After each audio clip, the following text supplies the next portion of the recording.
আসসালামু আলাইকুম বিসমিল্লাহির রহমানির রহিম। সবাইকে স্বাগতম আমার চ্যানেল। এখন ঘড়িতে প্রায় 5টা বাজে।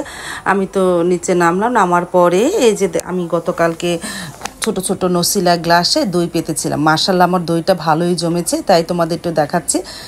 অনেক দিন পর দই পাতলাম, ছোট ছোট গ্লাসে দই পেতেছি।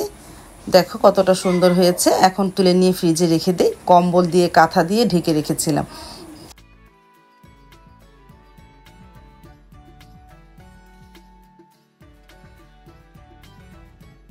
দইটা ফ্রিজে রেখে আবারও শুয়েছিলাম। তারপরে 8টা বাজে উঠেছি, উঠে রান্নাঘরে চলে আসলাম। সাইদুলের বাবা উঠে ফ্রেশ হতে চলে গেল গোসল টোসল করতে।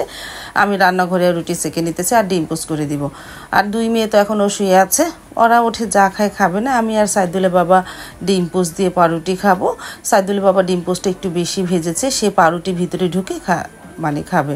তারপরে টেবিলে নিয়ে আসলাম খাবারটা। এই যে সাইদুলের বাবা খেয়ে নিতেছে, তারপর আমি খাবো।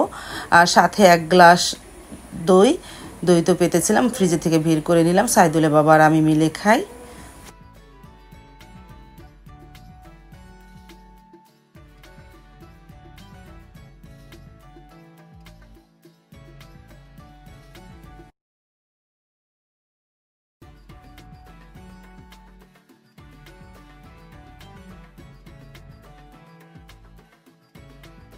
তারপর তো সাইদুলের বাবা রুটি তাড়াতাড়ি খাওয়া হয়ে গেল, সে দই খেয়ে নিতেছে, বলতেছে মাশাআল্লাহ ভালোই হয়েছে, কিন্তু মিষ্টিটা একটু কম হয়েছে। আমি মিষ্টি বেশি দিই না, যদি না জমে এজন্য মিষ্টি দিয়েছি, কিন্তু অত বেশি দিই না। ভালোই হয়েছে দইটা। আমি আগে পাউরুটি খাই, তারপরে পরে দই খাবো না।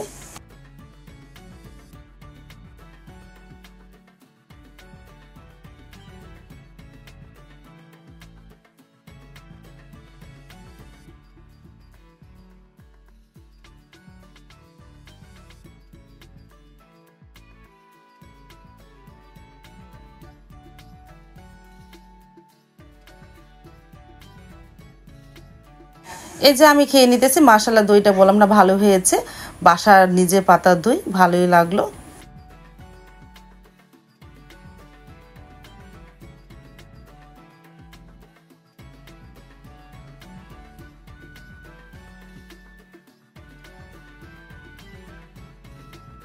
তারপর তো জান্নাত বুড়ি চলে আসলো দেখো। আর বাহিরে তো গতকাল রাত্রে থেকে তো টিপটিপানি বৃষ্টি, আর সকাল থেকে তো অনেক বৃষ্টি হয়েছে। এখন একটু কম, তারপর অতটা কম না। সাইদুল বাবা এখনও দোকানে যাইতে পারতেছে না বৃষ্টির জন্য। মানে জুড়ে না, বৃষ্টি হচ্ছে অত জুড়ে না, কিন্তু দোকানে যেতে গেলে ভিজে যাবে। আর জান্নাত বুড়িকেও নিয়ে এসেছে। এই যে বাহিরে বৃষ্টি হচ্ছে, সারামণিও চলে এসেছে। দেখো কাঁথা মোড়া দিয়ে শুয়ে আছে, কিন্তু ফ্যান ছাড়া। তারপর জান্নাত বুড়ি কতক্ষণ থাকলো বুড়িটায়।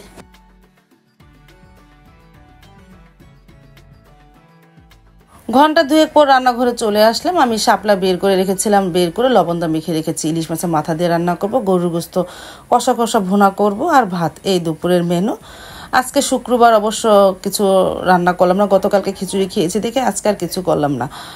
আর মানে সারামণি তো মিজানদের ঘরে খাবে, এজন্য আজকে আর সারামণি একটা মর্জি থাকে যে শুক্রবার হলে একটু পোলা মাংস খাবে, যেহেতু আজকে ওই ঘরে খাবে, আর রান্না করলাম না।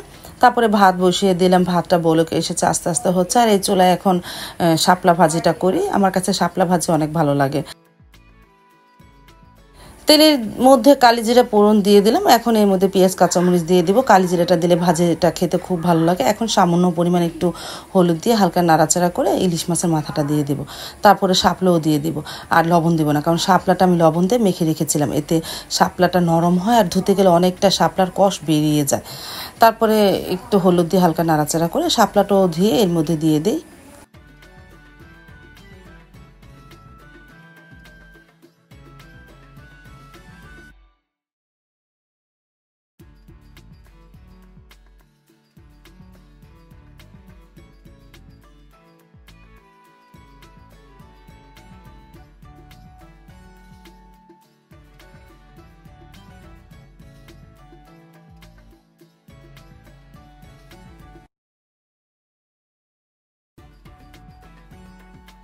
এই যে শাপলা দিয়ে দিলাম। আমি আর পানি দিব না, আস্তে আস্তে জালে রান্না করব। শাপলা থেকে অনেকটা পানি ছাড়ে, ওই পানিতে শাপলা তাড়াতাড়ি সিদ্ধ হয়ে যাবে। শাপলা সিদ্ধ হতে সময় লাগবে না।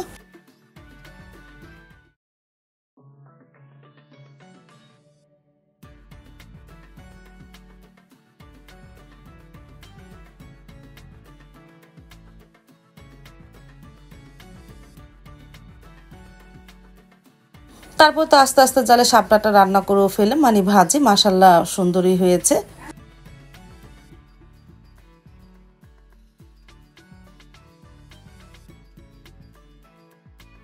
ভাতটা ঠিকা দিয়ে পেঁয়াজটাও ভেজে নিয়েছি একটু বেরেস্তার মতন। গরু গোস্ত কষা কষা ভুনা করব, কষা কষা ভুনার মধ্যে পেঁয়াজটা ভেজে নিলে ভালো হয়। পানি দিয়ে দিলাম। এখন আদা রসুন হলুদ গুঁড়া মরিচ গুঁড়া ধনিয়া গুঁড়া আর দেবো গরম মশলা ফাঁকি আর জিরা ফাঁকি। তোমরা অনেকে আমাকে বলতে পারো আপু তুমি এখন এগুলি দাও করে, এখন দিলে ভালো হয়, মশলার সাথে ভালোভাবে কষানো হয়, আলাদা একটা ফ্লেভারও আসে, ভালো লাগে, গোস্তের মধ্যে সেই ফ্লেভারটা থাকে। পরের দিনে দেখা গেলো ঝোলের মধ্যে ফ্লেভারটা আসে, কিন্তু এখন দিলে গোস্তের মধ্যে সে মানে গরম মশলা আর জিরার ঘ্রাণটা আসবে, ভালোই লাগে। এখন সব মশলা দেওয়া হয়ে গেলে আমি ভালোভাবে কষিয়ে নিই মশলাটাকে।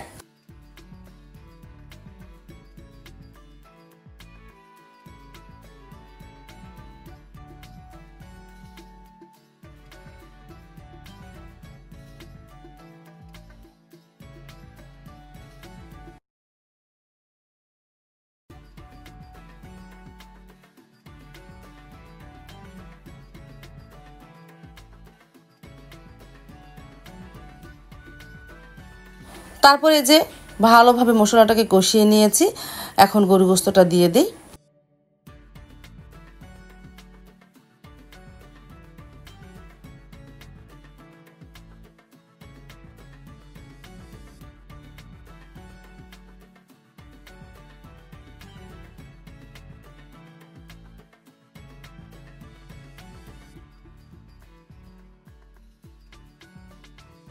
গরু গোস্তটা দেওয়া হয়ে গেছে, এখন ভালোভাবে নাড়াচাড়া করে ঢেকে দিব। আমি আর একটুও পানি দেবো না, এই গোস্ত থেকে অনেকটাই পানি ছাড়বে, ওই পানিতে কষা কষা ভুনা করতে হয়। গরু গোস্ত মানে এই কষা কষা ভুনার মধ্যে কোনো পানি দিতে হয় না। এই যে দেখো বললাম না আস্তে আস্তে কতটা পানি উঠেছে, এতে কষা কষা ভুনা করে ফেলবো।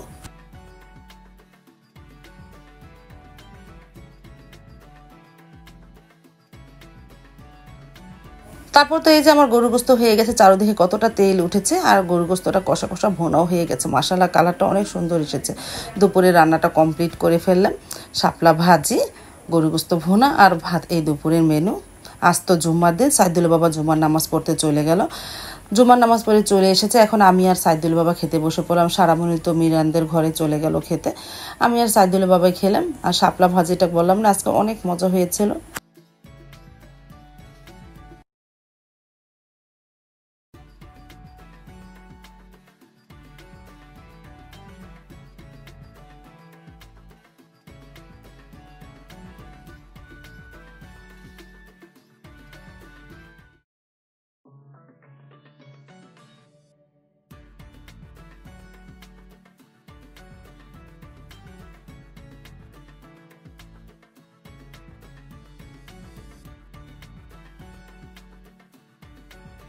তারপরে নিলাম সেই গরুর গোস্ত, মাশাআল্লাহ গরুর গোস্ত তরকারিটাও ভালো হয়েছিল।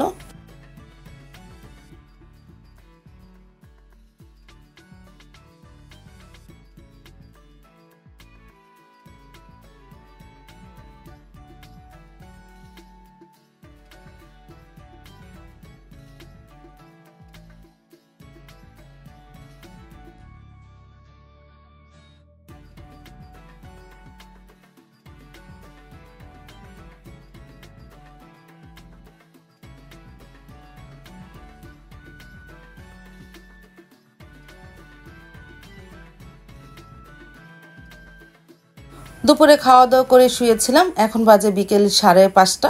দেখো বাহিরে এখনও বৃষ্টি হচ্ছে, অনেক বৃষ্টি, আর আকাশটা তো মেঘলা হয়ে রয়েছে, মুষলধারা বৃষ্টি হচ্ছে।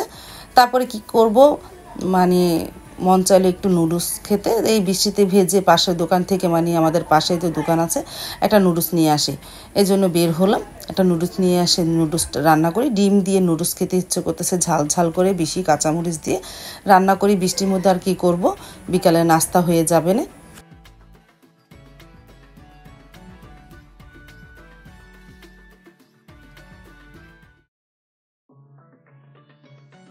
নুডলসটা আনার পর সিদ্ধ করেও নিয়েছি, এখন পেঁয়াজটা ভেজে নিয়ে তারপরে ডিম দেবো। হাঁসের ডিম দিয়ে নুডলসটা রান্না করব। হাঁসের ডিম দিয়ে নুডলস রান্না করলে খুব সুন্দর একটা ফ্লেভার আসে। আর এই দেখো কতটা কাঁচামরিচ নিয়েছি, এই কাঁচামরিচ আর পেঁয়াজ ভালোভাবে ভেজে তারপর ডিম ভেঙে দেব।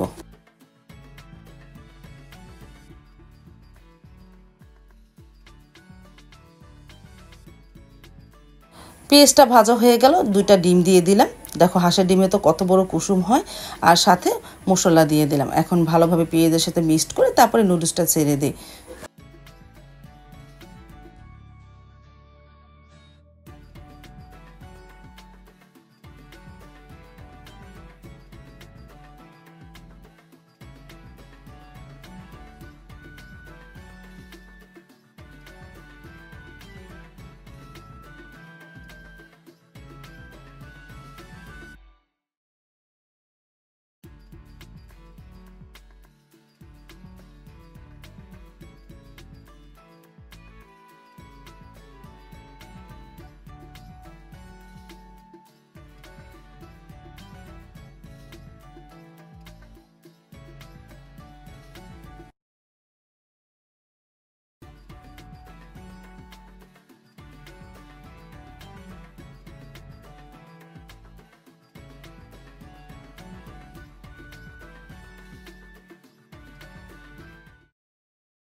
হয়ে গেল আমার ঝাল ঝাল নুডলস রান্না। আমি আর সাবা বসে খেলাম, সারামণি খেলো না।